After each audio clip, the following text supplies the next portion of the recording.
सभी झारखंड के साथियों को अनुष्का का प्यार भरा नमस्कार। और आज हम लोग बात करने जा रहे हैं उन टॉपिक्स की जो झारखंड के एग्जाम में आए थे, यानी कि झारखंड का एग्जाम जो हुआ था, आपने नोटिस किया होगा 10 सितंबर का जो एग्जाम था। यानी कि मैं बात करने जा रहा हूँ 10 सितंबर के उस एग्जाम की जिसमें पेपर कैसा था, क्वेश्चंस कैसे थे। तो उन क्वेश्चंस पर आज हम डिस्कस करेंगे। तो 10 सितंबर के एग्जाम का क्या था टॉपिक और किन किन टॉपिक से क्वेश्चंस आए थे, इन पूरी चर्चा को हमारे साथ में बनाए रखिए।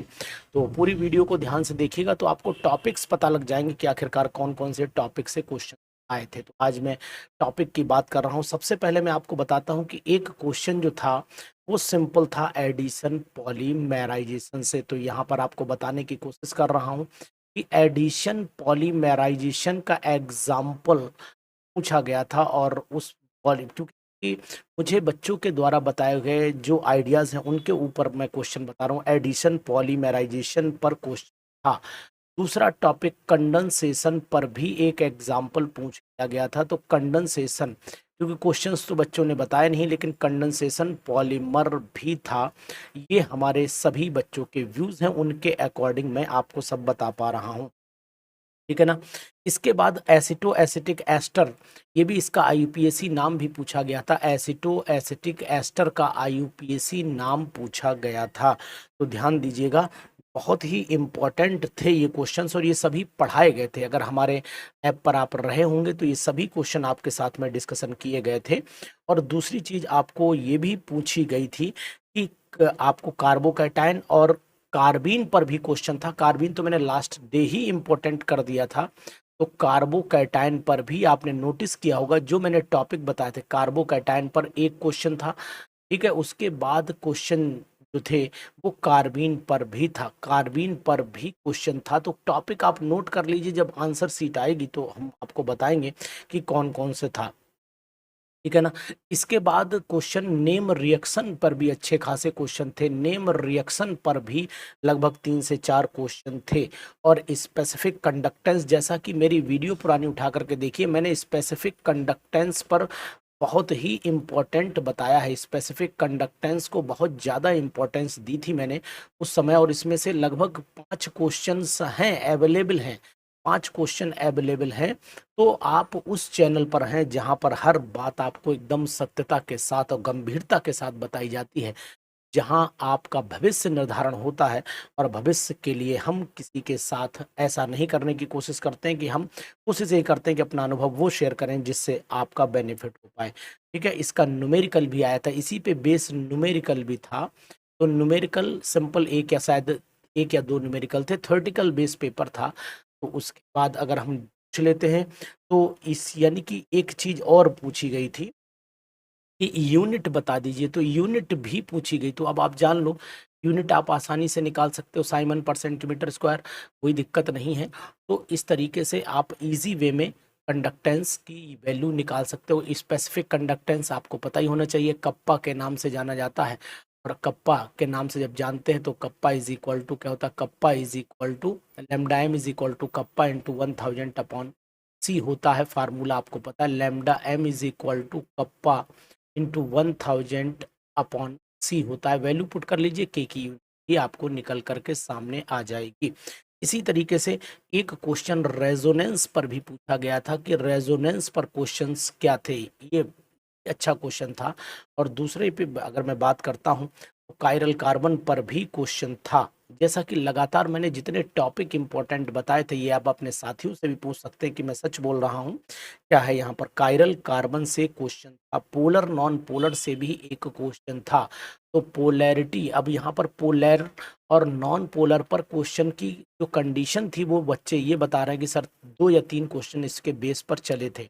इसके बाद अगर मैं बात कर लेता हूँ तो ट्रांजिशन मेटल्स में क्वेश्चन था, ट्रांजिशन मेटल से क्वेश्चन था। और ट्रांजिशन मेटल में क्वेश्चंस जो थे बड़ा अच्छे क्वेश्चंस थे जो बच्चों ने मुझे बताए। यानी कि इसके बाद अगर मैं बात कर लेता हूँ तो पूछा गया था इथीन में कितने सिग्मा और कितने पाई बॉन्ड होते हैं। ये बहुत इजी क्वेश्चन थे, इनको आप कर सकते थे। लिथियम का रिएक्शन बताया था, लिथियम का रिएक्शन जो है वो इथीन से पूछा गया था, इथीन से, है ना। लिथियम का रिएक्शन है ना, पूछा गया था। और लिथियम का रिएक्शन जो है ये मैं ऑर्गेनोमेटेलिक कंपाउंड से बात कर रहा हूँ कि वहां से था। और 15वें टॉपिक पर अगर आप चले आते हैं तो ईथीन में ये पूछा गया था कि कितने सिग्मा और पाई बॉन्ड होते हैं, सिग्मा एंड पाई बॉन्ड। तो आपको आइडिया भी लग रहा होगा ना कि क्वेश्चंस का दायरा क्या रहा होगा, है ना। और दूसरी चीज है आपका इसका हाइड्रोलिसिस का रिएक्शन और ऑक्सीडेशन का रिएक्शन भी पूछा गया था। तो यहाँ पर इथीन का ऑक्सीडेशन आपको बताया है मैंने, ऑक्सीडेशन पूछा था, और उसके बाद इसकी हाइड्रोलिसिस से भी क्वेश्चन था। तो यहाँ पर आप ये सब चीजें नोट कर लोगे ना, तो आने वाले एग्जामिनेशन में आपको तैयारी, कभी भी भविष्य में जब एग्जाम होगा तो आपको लेवल पता रहेगा, और पेपर का लेवल उतना हार्ड नहीं आता जितना डरावना पेपर आपने देखे हैं। ठीक है, उसके बाद आप ध्यान दीजिएगा कि बेंजीन रिंग को अरेंज, यानी कि अगर आपको देखना है तो बेंजीन रिंग से रिलेशन का क्वेश्चन भी था, यानी कि बेंजीन के स्ट्रक्चर की मैं बात कर लेता हूं, बेंजीन के स्ट्रक्चर से जुड़ा हुआ क्वेश्चन रहा होगा यहाँ पर। और 18 की मैं बात करता हूं तो यहाँ पर मैंने हमेशा बताया है कि अल्फा बीटा गामा, है ना। अगर मैं आपसे नोट करता हूँ सॉलिड स्टेट, अगर चैप्टर को उठा लेता हूँ तो सॉलिड स्टेट में आपको पता होना चाहिए कि एंगल्स की बात की गई थी, यहाँ पर एंगल्स की बात की गई थी। जैसे अगर आप इस तरीके से देखते हैं तो यहाँ पर एक अल्फा होता है, एक बीटा होता है और एक गामा होता है। तो इस तरीके से इन एंगल्स पर डिस्कशन किया गया था। इसी के बाद आपसे फ्लोरिसेंस से क्वेश्चन पूछा गया था, फ्लोरिसेंस जिसे अनुज सर ने पहले ही इम्पोर्टेंट बताया था। इम्पोर्टेंट, अब ये बात अब आप लिख के कुछ ये भी लिख देगा सर आप सभी बता दीजिए हम ही नहीं बताया था, है ना। बहुत सारे ऐसे कमेंट करने वाले जिनके पास टाइम तो है नहीं, कुछ पढ़ते लिखते हैं नहीं, बेचारे अपने बैठे रहते हैं। लेकिन आप अगर पॉजिटिव वे में सोचते हैं तो ये भविष्य की फ्यूचर का प्लान जो लोग नई तैयारी करेंगे उनके लिए बहुत बेनिफिट होना चाहिए। यहाँ पर एक और भी पूछा गया था, क्लोरोफिल में कौन सा एलिमेंट होता है। क्लोरोफिल आपको पता होना चाहिए ना, क्लोरोफिल में कौन सा एलिमेंट होता है ये भी पूछा गया था। नाइलॉन 66 मैंने इसको इम्पोर्टेंट की कैटेगरी में डाला था, नाइलॉन 66 को आप नोट करिए, पुरानी वीडियोस देखिए, लगातार जो 10-12 वीडियोस मैंने बनाई थी उनके इम्पोर्टेंट को देखिए। जिगलर नाटा को मैंने इम्पोर्टेंट में लाया था, जिगलर नाटा मैंने 100% लिखा था कि जिगलर नाटा को पढ़ के चले जाना, बताया था आपको। SN1 रिएक्शन पर भी मेरा इंपॉर्टेंट लगा हुआ है। तो ये सब क्वेश्चंस जो बच्चों ने बताए कि सर कौन कौन से टॉपिक से क्वेश्चंस आए हैं वो मैं आपको इंडिकेट कर रहा हूँ और बताने की कोशिश भी कर रहा हूँ कि आप इन पर फटाफट नोट कर लीजिए। और कैटालिस्ट पर लगभग मान के चलिए 2 या 3 क्वेश्चंस आए थे, तो यहाँ पर मैं लिख देता हूँ कि कैटालिसिस पर 2 या 3 क्वेश्चन थे। अब इसमें चाहे कैटालिस्ट पूछा गया होगा तो बच्चे ही बता पाएंगे कि क्वेश्चन क्या था। डिट्टो क्वेश्चन तो नहीं, किसी ने डिट्टो क्वेश्चन 1-2 बताए हैं उन्होंने, वो मैं आपको बताएं। ईडीटीए पे मैंने 1000% इंपॉर्टेंट दी थी, तो यहाँ ईडीटीए से भी क्वेश्चन था। तो सभी लोग ये भविष्य में नोट कर लें कि यहाँ पर क्वेश्चन किस तरीके से आता है। बीटा एलिमिनेशन रिएक्शन पर बहुत ही बढ़िया क्वेश्चंस थे, इनको आप तैयार करिए कीजिएगा आगे भविष्य के लिए भी। और काइनेटिक थ्योरी पर भी क्वेश्चंस थे, बहुत इंपॉर्टेंट क्वेश्चंस थे। अब इसी के बाद कंटिन्यूएशन में चल लेते हैं, तो आप नोटिस करिए कि क्वेश्चन कहाँ कहाँ से मिल रहे हैं। यानी अगर आप इस चैनल को यूज करते हैं तो आपको 100% फायदा हुआ। जिन लोगों को नोट किया उन लोगों को फायदा। आइसोलेटेड डाइइन पर भी क्वेश्चन था जो मैंने पूरा टॉपिक पढ़ाया था। क्यूम्यूलेटेड डाइइन पे इनका अरेंजमेंट शायद पूछा गया था।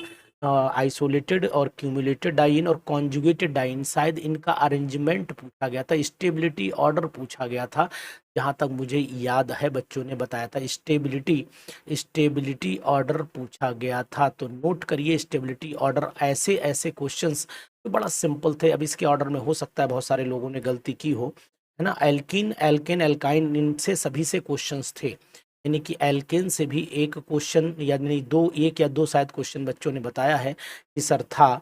और आपको स्टार्क और आइंस्टीन इफेक्ट भी था, जो लगातार मैंने Stark Einstein effect photochemistry में आपको पढ़ाया था, तो आपको याद होगा स्टार्क आइंस्टीन इफेक्ट भी आपके सिलेबस में आया था। एल्डोल पर्किन ये सब रिएक्शंस भी आई थी जिनको मैंने नेम रिएक्शन के इम्पोर्टेंट में डाला था। तो 31 पे चले आइए, तो यहाँ पर मैं आपको बता रहा हूँ एल्डोल से भी क्वेश्चन था। के उसके बाद पर्किन से भी क्वेश्चन था, पर्किन से भी क्वेश्चन था। नहीं ठीक है, ध्यान दीजिएगा, मतलब ये टॉपिक बच्चों के बताए हुए हैं। क्लेजन और मानिक रिएक्शन भी बताई गई कि सर आई थी, यानी एक एक रिएक्शन छटी हुई थी। इसके बाद आपको क्लेजन रिएक्शन भी थी, क्लेजन कंडेंसेशन था, और उसके बाद मानिक रिएक्शन थी। मानिक मानिक रिएक्शन पर तो मैंने लगातार इम्पोर्टेंट और इसकी यूट्यूब पर वीडियो भी मानिक रिएक्शन की डाली थी, आपको याद होगा अगर आप मेरे चैनल पर हैं। उसके बाद एनएमआर से भी लगातार देखिए, मैंने एनएमआर को 1000 बार इम्पोर्टेंट बताया होगा, वो क्वेश्चन भी था। इसके बाद एक्वस नॉन एक्वस में SO2 पर क्वेश्चन था, तो यहाँ पर SO2 पर क्वेश्चन था। में अमोनिया पर भी शायद क्वेश्चन बताया है बच्चों ने, और ये किस पे था, नॉन एक्वस पर था। और आप नोट करिए आखिरी वीडियो में यही दो इम्पोर्टेंट बताए ही गए थे, है ना। उसके बाद मीजो रेसमिक मिक्सचर, मीजो पर भी क्वेश्चन था, रेसमिक पर भी क्वेश्चन था, इन टॉपिक्स पर क्वेश्चन थे। सिस ट्रांस को पूछा गया था, तो यहाँ पर सिस और ट्रांस पर भी क्वेश्चंस थे। तो जो लोग पेपर दे करके आए हैं वो लोग शायद जरूर इस बात का अनुमान लगाएंगे कि सर जो बता रहे हैं इनमें हो सकता है बच्चों के बताने के अनुसार थोड़ा बहुत वेरिएशन आ जाए, वो अलग चीज है। थर्मोडायनेमिक्स का फर्स्ट लॉ, थर्मोडायनेमिक्स का फर्स्ट लॉ पूछा गया था, डायनेमिक्स का फर्स्ट और थर्ड लॉ पूछा गया था। तो यहाँ पर फर्स्ट लॉ और थर्ड लॉ की बात हुई, ठीक है, ध्यान दीजिएगा। और एक क्वेश्चन आपको मैं बताना चाहूंगा जो डिट्टो सेम था, जिसमें ये पूछा गया था कौन सा फंक्शनल ग्रुप है, कौन सा फंक्शनल ग्रुप है, ये मैंने लगातार पढ़ाया भी थे। कौन सा फंक्शनल ग्रुप नहीं है, कौन सा फंक्शनल ग्रुप नहीं है, ये मैंने प्रैक्टिस में कराया था, जिसमें शायद एस्टर दिया हुआ था, मुझे बच्चों ने जैसा कि बताया है कि एस्टर भी दिया था, और इसमें आइसोसाइनाइड नहीं था, बस मुझे इतना याद है। इसलिए इस क्वेश्चन को भी आप इम्पोर्टेंट की कैटेगरी में डाल लीजिएगा, पूछा गया था। और ये भी पूछा गया था कौन सा न्यूक्लियोफाइल नहीं है, इस कैटेगरी के भी क्वेश्चन थे। यानी क्वेश्चन ये था कि नॉट ए फंक्शनल ग्रुप, कौन सा फंक्शनल ग्रुप नहीं था। इम्पोर्टेंट टॉपिक्स जो मुझे समझ में आए, और मैक्सिमम टॉपिक्स जो थे वो बहुत सही थे। यानी अगर मैं कहता हूँ कि पेपर का लेवल की बात करता हूँ, तो मैं आपको बताना चाहूँगा कि पेपर का लेवल जो था वो मीडियम लेवल, मैं मीडियम लेवल बोलता हूँ, मीडियम लेवल का नाम दूंगा। कारण ये है कि ना ये बहुत टफ पेपर था और ना ही बहुत इजी पेपर। पेपर को जो 80% भाग, लगभग ये मान के चलिए कि इस पेपर का 70% पार्ट जो पढ़ने वाला होगा वो सभी ने अटेम्प्ट किया होगा, 100% सभी ने अटेम्प्ट किया होगा। 70% पार्ट जो है वो मैक्सिमम लोग अटेम्प्ट करके ले गए होंगे। 80% के पार्ट को, 80% पार्ट जिन लोगों ने किया होगा वो लोग सिलेक्शन के दायरे में आ जाएंगे, यानी कि सिलेक्टेड कैंडिडेट बनने वाले हैं। तो अगर आपने ये टॉपिक्स पढ़े होंगे, है ना, ये टॉपिक्स पढ़े होंगे, तो फिर 100% श्योर है कि आप सिलेक्शन के दायरे में आएंगे, आपका सिलेक्शन श्योर हो गया होगा। और आप ये जान भी रहे होंगे कि आप जो हैं वो सब, ये वो टॉपिक्स हैं, ये सबसे बड़ी पहचान तो ये है कि कायदे में ये भाइयों को टॉपिक देख लेने चाहिए जो आगे अपनी तैयारी कर रहे हैं। तो ये सब इम्पोर्टेंट टॉपिक्स आए थे, ये सभी अच्छे क्वेश्चंस आए थे, सभी क्वेश्चंस का एक अपना महत्व था। इसीलिए आपको जो मैं बताता हूँ तो को विशेषकर से ध्यान देना चाहिए, और फ्यूचर के लिए इन सभी टॉपिक को प्रिपरेशन करके रखना चाहिए, क्योंकि जो लोग अभी न्यू हैं, जिन लोगों को इंतजार होगा अगले एग्जाम झारखंड का, उनके लिए ये सबसे बड़ा उदाहरण होगा कि आखिरकार पेपर 2023 का आया कैसा था। पेपर 2 तारीख को था, 10 सितंबर को भी था, और 2 सितंबर को भी था, दोनों को था। दोनों के पेपर का लेवल ठीक ठीक था, और पहले के कंपैरिजन में सेकंड वाला पेपर हल्का सा ट्विस्टिंग लिए हुए था। इसीलिए आप ये जान लीजिए कि जो लोग 80% पार कर गए होंगे इस पेपर में, वो लोग सेलेक्टेड कैंडिडेट कहलाएंगे। मेरिट की बात भी मैंने आपको बताई कि मेरिट जो है वो लगभग, मेरिट की जो कंडीशन मैंने आपको बताई है, मेरिट वहीं रुकनी चाहिए मेरे अकॉर्डिंग। यानी मेरिट का जो लेवल चलना चाहिए वो मेरे हिसाब से 117-18 से लेकर के 125 पर ख़त्म हो जाना चाहिए। 115 मैंने बोला था, तो प्लस माइनस 5 मान लीजिए। यहाँ पर मैक्सिमम 120 से लेकर के 125 का आइडिया निकाला था। इन्हीं के बीच में मेरिट घूमनी चाहिए, ये मेरिट का लेवल होना चाहिए। अब बाकी परिणाम क्या होंगे, परिणाम क्या होंगे, ये सब चीज़ें जो है वो आपको यहाँ ये समझाएंगी कि आखिरकार कि हम लोगों को इंतजार करना पड़ेगा उस तारीख तक जिस तारीख को रिजल्ट अनाउंस। तो रिजल्ट के बाद क्या स्थिति बैठेगी ये तो बात की बात है, लेकिन वो लोग भी जान लें जो लोग अदर स्टेट के लोग हैं। पहले तो आपको ये बताना चाहूँगा कि अदर स्टेट के लोगों को एक तो जनरल कैटेगरी में काउंट किया जाएगा, नंबर वन, जनरल कैटेगरी में काउंट किया जाएगा। एक बात, दूसरी बात है अदर स्टेट की जो केमिस्ट्री की जो सीट्स हैं, अदर स्टेट की जो सीट्स हैं वो 85 टोटल सीट्स, 85 में सिलेक्शन लेना पॉसिबल होगा।